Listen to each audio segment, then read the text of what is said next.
ದೇವರ ಆಟ ಬಲ್ಲವರಾರು. ಕೆಲವು ಧ್ವನಿಗಳು ಎಂದಿಗೂ ಸಾಯುವುದಿಲ್ಲ. ಅವು ಹಾಡುಗಳಾಗಿ, ನೆನಪುಗಳಾಗಿ, ಭಾವನೆಗಳಾಗಿ ನಮ್ಮ ಜೊತೆ ಬದುಕುತ್ತಲೇ ಇರುತ್ತವೆ. ಅಂತಹ ಅಮರ ಧ್ವನಿಯ ಮಾಲೀಕರಾಗಿದ್ದವರು ದಕ್ಷಿಣ ಭಾರತದ ಗಾನಕೋಗಿಲೆ, ಹಿರಿಯ ಹಿನ್ನೆಲೆ ಗಾಯಕಿ ಎಸ್ ಜಾನಕಿ. ಭಾರತೀಯ ಚಿತ್ರರಂಗದಲ್ಲಿ ತಮ್ಮ ಸುಮಧುರ ಕಂಠದಿಂದ ಕೋಟ್ಯಂತರ ಸಂಗೀತ ಪ್ರೇಮಿಗಳ ಹೃದಯ ಗೆದ್ದಿದ್ದ ಎಸ್ ಜಾನಕಿ ಅವರು 88ನೇ ವಯಸ್ಸಿನಲ್ಲಿ ನಿಧನರಾಗಿದ್ದಾರೆ. ವಯೋಸಹಜ ಆರೋಗ್ಯ ಸಮಸ್ಯೆ ಹಾಗೂ ಉಸಿರಾಟದ ತೊಂದರೆಯಿಂದ ಚಿಕಿತ್ಸೆ ಪಡೆಯುತ್ತಿದ್ದ ಅವರು ಮೈಸೂರಿನ ಆಸ್ಪತ್ರೆಯಲ್ಲಿ ಕೊನೆಯುಸಿರೆಳೆದಿದ್ದಾರೆ. ಅವರ ಅಗಲಿಕೆ ಭಾರತೀಯ ಸಂಗೀತ ಲೋಕಕ್ಕೆ ತುಂಬಲಾರದ ನಷ್ಟವಾಗಿದೆ.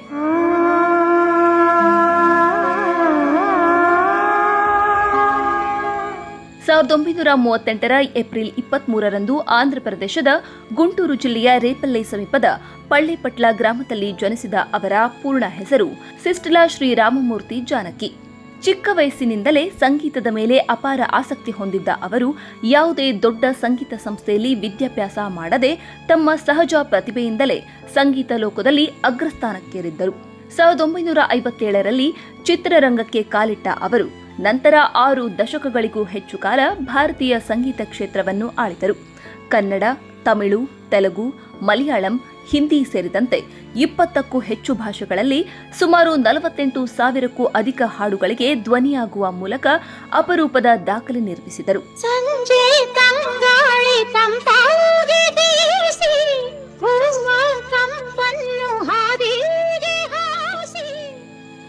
ಎಸ್ ಜಾನಕಿ ಅವರ ಧ್ವನಿ ಕೇವಲ ಒಂದು ಕಂಠವಾಗಿರಲಿಲ್ಲ, ಅದು ಭಾವನೆಗಳ ಜೀವಂತ ರೂಪವಾಗಿತ್ತು. ಪ್ರೇಮಗೀತೆ ಹಾಡಿದರೆ ಪ್ರೀತಿಯ ಮಧುರತೆ ಕೇಳಿಸುತ್ತಿತ್ತು. ವಿರಹಗೀತೆ ಹಾಡಿದರೆ ನೋವೇ ಸ್ವರವಾಗಿ ಕರಗುತ್ತಿತ್ತು. ಭಕ್ತಿಗೀತೆ ಹಾಡಿದರೆ ಮನಸ್ಸಿಗೆ ನೆಮ್ಮದಿ ಸಿಗುತ್ತಿತ್ತು. ಜಾನಪದ ಹಾಡಿದರೆ ಹಳ್ಳಿಯ ಮಣ್ಣಿನ ಸೊಗಡು ಅನುಭವವಾಗುತ್ತಿತ್ತು.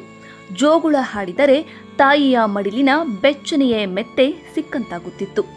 ಸಂಗೀತ ನಿರ್ದೇಶಕರು ಹೇಳುತ್ತಿದ್ದ ಒಂದು ಮಾತು ಬಹಳ ಪ್ರಸಿದ್ಧ: ಜಾನಕಿಯವರಿಗೆ ರಾಗ ಹೇಳುವುದಕ್ಕಿಂತ ಸಂದರ್ಭ ಹೇಳಿ, ಉಳಿದ ಭಾವವನ್ನು ಅವರೇ ಸೃಷ್ಟಿಸುತ್ತಾರೆ. ಅದಕ್ಕಾಗಿಯೇ ಅವರು ಹಾಡಿದ ಪ್ರತಿಯೊಂದು ಹಾಡು ಜೀವಂತ ಅನುಭವವಾಗಿ ಉಳಿಯಿತು.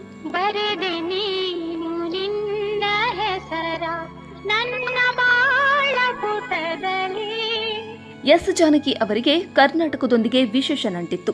ಡಾಕ್ಟರ್ ರಾಜ್ಕುಮಾರ್, ವಿಷ್ಣುವರ್ಧನ್, ಅಂಬರೀಶ್, ಶಂಕರ್ ನಾಗ್ ಸೇರಿದಂತೆ ಹಲವು ತಲೆಮಾರಿನ ನಟ ನಟಿಯರ ಪಾತ್ರಗಳಿಗೆ ತಮ್ಮ ಧ್ವನಿಯಿಂದ ಜೀವ ತುಂಬಿದರು. ಜೊತೆಯಲ್ಲಿ ಜೊತೆಯಲ್ಲಿ, ಚಿನ್ನದ ಮಲ್ಲಿಗೆ ಹೂವೆ, ನಗುವ ನಯನ, ಬಾನಲ್ಲೂ ನೀನೆ, ಭುವಿಯಲ್ಲೂ ನೀನೆ, ನಗುತ್ತಾ ನಗುತ್ತಾ ಬಾಳು ನೀನು ಸೇರಿದಂತೆ ಅನೇಕ ಹಾಡುಗಳು ಇಂದಿಗೂ ಕನ್ನಡಿಗರ ಮನಸ್ಸಿನಲ್ಲಿ ಅಚ್ಚಳಿಯದೆ ಉಳಿದಿವೆ. ಇಂದಿಗೂ ಅವರ ಹಾಡು ಎಲ್ಲೋ ಒಂದು ಕಡೆ ಕೇಳಿಬಂದರೆ ಸಾಕು. ಬಾಲ್ಯದ ನೆನಪುಗಳು, ಮನೆಯ ರೇಡಿಯೋ, ದೂರದರ್ಶನದ ಸಿನಿಮಾ, ಹಬ್ಬ ಹರಿದಿನಗಳು, ಮೊದಲ ಪ್ರೀತಿ ಎಲ್ಲವೂ ಮತ್ತೆ ಕಣ್ಮುಂದೆ ಮೂಡುತ್ತವೆ.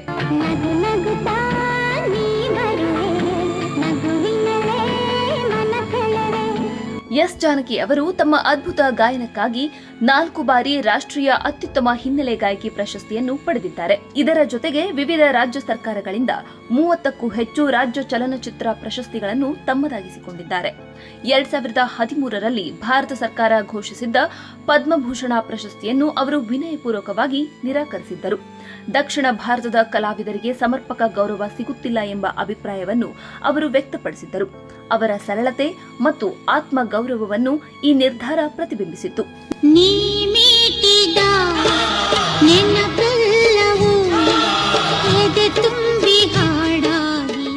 ಎಸ್ ಜಾನಕಿ ಅವರ ನಿಧನದ ಸುದ್ದಿ ತಿಳಿಯುತ್ತಿದ್ದಂತೆಯೇ ಪ್ರಧಾನಮಂತ್ರಿ ನರೇಂದ್ರ ಮೋದಿ ಸೇರಿದಂತೆ ಚಿತ್ರರಂಗದ ಗಣ್ಯರು, ಸಂಗೀತ ನಿರ್ದೇಶಕರು, ನಟ ನಟಿಯರು ಮತ್ತು ಲಕ್ಷಾಂತರ ಅಭಿಮಾನಿಗಳು ಸಂತಾಪ ಸೂಚಿಸಿದ್ದಾರೆ. ಆದರೆ ನಿಜವಾಗಿ ಹೇಳಬೇಕೆಂದರೆ ಜಾನಕಿಯವರು ನಮ್ಮನ್ನು ಬಿಟ್ಟು ಹೋಗಿಲ್ಲ. ಒಬ್ಬ ಕಲಾವಿದ ದೇಹವಾಗಿ ದೂರವಾಗಬಹುದು, ಆದರೆ ಅವರ ಕಲೆ ಎಂದಿಗೂ ಅಮರವಾಗಿರುತ್ತದೆ. ಸ್ವರಗಳು ಮೌನವಾಗಬಹುದು, ಆದರೆ ಎಸ್ ಜಾನಕಿ ಅವರ ಕಂಠ ಎಂದಿಗೂ ಮೌನವಾಗುವುದಿಲ್ಲ.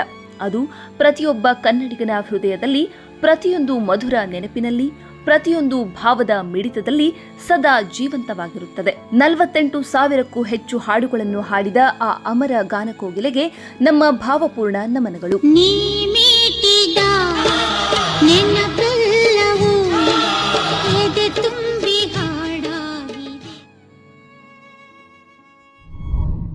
ಮತ್ತಷ್ಟು ವಿಶೇಷ ವಿಡಿಯೋಗಳನ್ನು ನೋಡಲು ಮತ್ತು ಹೊಸ ವಿಡಿಯೋಗಳ ಬಗ್ಗೆ ತಿಳಿಯಲು ಈ ದಿನ .com ಯೂಟ್ಯೂಬ್ ಚಾನೆಲ್ ಸಬ್ಸ್ಕ್ರೈಬ್ ಮಾಡಿ ಮತ್ತು ಬೆಲ್ ಐಕಾನ್ ಕ್ಲಿಕ್ ಮಾಡಿ.